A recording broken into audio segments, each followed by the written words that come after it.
Alexon Whisky ពិសា Whisky បិទពិសា Alexon បា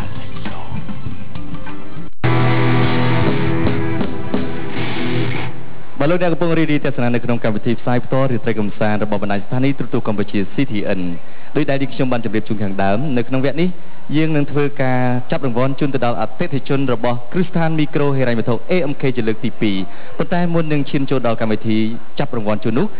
កម្មវិធីរបស់យើងសូមអរគុណអ្នកដែលបានចូលរួមឧបត្ថម្ភធំនៅក្នុងកម្មវិធីវគ្គនេះដែលមានដូចជាសូមអរគុណដល់ Bluetech សាប៊ូទឹកបោកសម្លៀកបំពាក់ម៉ាក Bluetech គឺជាសាប៊ូដែលមានគុណភាពខ្ពស់ក្នុងការកម្ចាត់ស្នាមប្រឡាក់ជួយឲ្យសម្លៀកបំពាក់ទន់និងមានពណ៌ភ្លឺចែងចាំងជាពិសេសមិនធ្វើឲ្យកន្ទួលរមាស់ស្បែកដៃផលិតផលដែលទទួលបានសញ្ញាបត្របញ្ជាក់ពីគុណភាព ISO 9001 និង 2008 ក៏ដូចជាសូមអរគុណជាបន្តទៅដល់ Fabimir Optimum Fabimir Optimum គឺជាអាហារូបត្ថម្ភបន្ថែមសម្រាប់ស្ត្រីមានផ្ទៃពោះនិងស្ត្រីបំបៅដោះកូនជួយឲ្យមេដាទទួលបាននូវសុខុមាលភាពនិងទារកលូតលាស់ប្រកបដោយផាសុកភាពនិងប្រាជ្ញាឆ្លាតវាងវៃ Fabimir Optimum មេដាមានសុខភាពល្អទារកលូតលាស់ល្អ Fabimir ផលិតតាមច្បាប់នៃសហគមន៍អឺរ៉ុបផលិតនិងវេចខ្ចប់នៅប្រទេសហូឡង់ចាសសូមអរគុណដល់ Infinity Insurance ជាសេវាកម្មជំនាញរ៉ាប់រងដែលមានតម្លៃសមរម្យតាមតម្រូវការផ្ទាល់ខ្លួននិងតម្រូវការអាជីវកម្មរបស់អ្នកបាទអរគុណប្រិមត្តទស្សនិកជនជាទីគោរពមុននឹងធ្វើការចាប់រង្វាន់ជូនខ្ញុំបាទសូមជម្រាបផងដែរថានេះគឺជាកម្មវិធីចាប់រង្វាន់របស់គ្រឹះស្ថានមីក្រូហិរញ្ញវត្ថុ AMK ជាលើកទី2សម្រាប់អតិថិជនធ្វើការដាក់ប្រាក់សន្សំរបស់គ្រឹះស្ថានមីក្រូហិរញ្ញវត្ថុ AMK ទូទាំងប្រទេសដែលមានរង្វាន់សរុបចំនួន29រង្វាន់សម្រាប់រង្វាន់ធំគឺទូរទស្សន៍ Sony LED 40 អ៊ិញ1រង្វាន់រង្វាន់ទី2គឺកង្ហាបញ្ឈរ Hattrick ចំនួន10រង្វាន់រង្វាន់ទី3គឺឆ្នាំងដាំបាយអគ្គិសនីចំនួន18រង្វាន់សូមបញ្ជាក់ផងដែរថាកាលពីវគ្គមុន AMK បានធ្វើការចាប់រង្វាន់ជូនអតិថិជនគ្រប់បណ្ដាខេត្តនិងរាជធានីរួចរាល់ហើយដែលមានរង្វាន់សរុបចំនួន29រង្វាន់ហើយរង្វាន់ដែល29រង្វាន់នោះដោយតែខ្ញុំបាទបានជម្រាបជូនអំបញ្ញមិញបាទហើយខ្ញុំបាទសូមធ្វើការជម្រាបជូនអំពីវិធីសាស្ត្រនៃការចាប់រង្វាន់របស់ AMK គឺជ្រើសរើសអ្នកឈ្នះរង្វាន់តាមរយៈប្រព័ន្ធកុំព្យូទ័រប្រកបដោយសុក្រិតភាពបំផុតជ្រើសរើសលេខគណនីសន្សំរបស់អតិថិជនដែលបានបើកគណនីសន្សំថ្មីណាមួយឬដាក់ទឹកប្រាក់បន្ថែមក្នុងគណនីសន្សំដែលមានស្រាប់នៅ AMK ការចាប់ឆ្នោតនឹងធ្វើការផ្សាយផ្ទាល់តាមរយៈកញ្ចក់ទូរទស្សន៍ CTN របស់យើងនៅក្នុងកម្មវិធីរាត្រីកម្សាន្តនៅពេលនេះរង្វាន់ដែលអតិថិជនត្រូវឈ្នះមានទូរទស្សន៍ Sony LED 40 អ៊ិញកង្ហាបញ្ឈរ Hattrick ឆ្នាំងដាំបាយអគ្គិសនីអ្នកឈ្នះរង្វាន់នឹងធ្វើការប្រកាសបន្ថែមនៅតាមទំព័រកាសែតរស្មីកម្ពុជានិងកោះសន្តិភាពរីឯលក្ខខណ្ឌនៃឱកាសឈ្នះរង្វាន់ដាក់ប្រាក់ឬបើកគណនីសន្សំថ្មីណាមួយចាប់ពី$50ឡើងទៅលោកអ្នកនឹងមានឱកាសមួយក្នុងការចូលរួមសងសំណាងដាក់ប្រាក់កាន់តែច្រើនមានឱកាសឈ្នះរង្វាន់កាន់តែច្រើន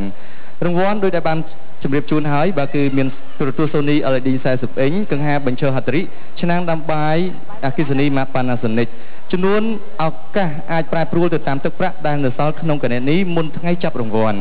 អ្នកដែលបានឈ្នះរង្វាន់រួចហើយនៅតែមានឱកាសឈ្នះរង្វាន់លើកក្រោយៗទៀតអ្នកឈ្នះរង្វាន់ចុងក្រោយបាននឹងធ្វើការចុះផ្សាយនៅលើកាសែតរស្មីកម្ពុជានិងកោះសន្តិភាពនៅថ្ងៃបន្ទាប់សូមបញ្ជាក់ផងដែរថាបុគ្គលិករបស់ AMK ទាំងអស់មិនអនុញ្ញាត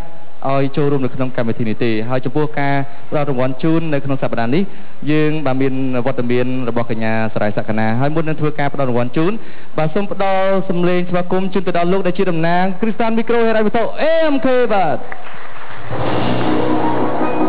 បាទរង្វាន់ជាដំបូងនេះគឺឆ្នាំងដាំបាយអគ្គិសនី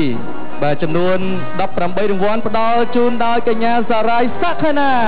បាទសូមជើញសក្កណាបាទចាប់ផ្ដើមហើយ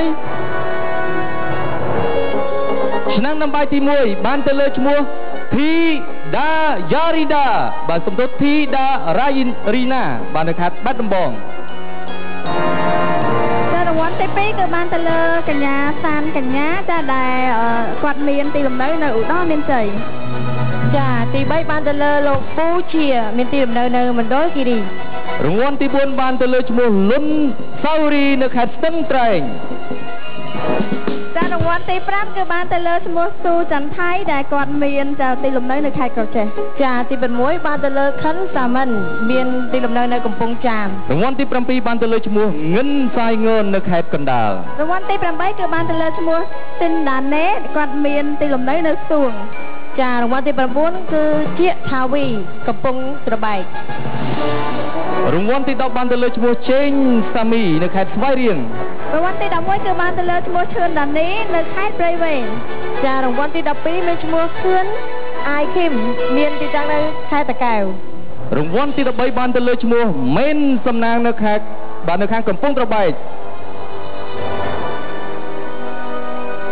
រង្វាន់ទី14គឺបានទៅលើឈ្មោះតាំងជាឆាយមានទីលំនៅនៅភ្នំពេញ ចារង្វាន់ទី15គឺបានទៅលើកុងឌីមានទីលំនៅនៅកំពង់ធំ រង្វាន់ទី16បានទៅលើឈ្មោះទីថានៅខេត្តសៀមរាប រង្វាន់ទី17គឺបានទៅលើឈ្មោះសុកសមាលីមានទីលំនៅនៅភ្នំពេញ ចារង្វាន់ទី18គឺលោកហៀងសុកនីមានទីលំនៅនៅកំពង់ចាម បាទទាំងអស់នេះគឺចំនួន18រង្វាន់គឺបានឈ្នះបាទឆ្នាំងដើម្បីអគ្គិសនី Panasonic ពីខាង Kristan Micro ហិរញ្ញវត្ថុ AMK អរគុណសក្តាជាបន្តសូមផ្ដល់នៅរង្វាន់ជាបន្តទៀតគឺរង្វាន់កង្ហាបញ្ឈរចំនួន10រង្វាន់សូមចាប់ផ្ដើមបាទកង្ហាទី1បានទៅលើឈ្មោះមៀកយឿមនៅខេត្តបាត់ដំបង កង្ហាទី2គឺបានទៅលើឈ្មោះអូនម៉ៅមានទីលំនៅនៅឧត្តរមានជ័យ ចាទី3អូនចែគឹមមណ្ឌលគិរី កង្ហាបញ្ឈរទី4បានទៅលើឈ្មោះលុយដុល្លារនៅខេត្តស្ទឹងត្រែង រង្វាន់ទី5គឺបានទៅលើលឹមច័ន្ទនិមលនៅខេត្តកណ្ដាល ចារង្វាន់ទី6គឺបានទៅលើលៀងសៀងលឹមសួង រង្វាន់ទី7បានទៅឈ្មោះឡុងកឹមសៀងនៅខាងខេត្តស្វាយរៀង រង្វាន់ទី8គឺបានទៅលើឈ្មោះឆែប៊ូមេដែលមានទីតាំងនៅខេត្តកណ្ដាល ចារង្វាន់ទី9គឺបានទៅលើលឹមបូផានៅខេត្តតាកែវ រង្វាន់កង្ហាបញ្ឈរទី10ដែលផ្ដល់ដោយ Kristan Micro ហិរញ្ញវត្ថុ AMK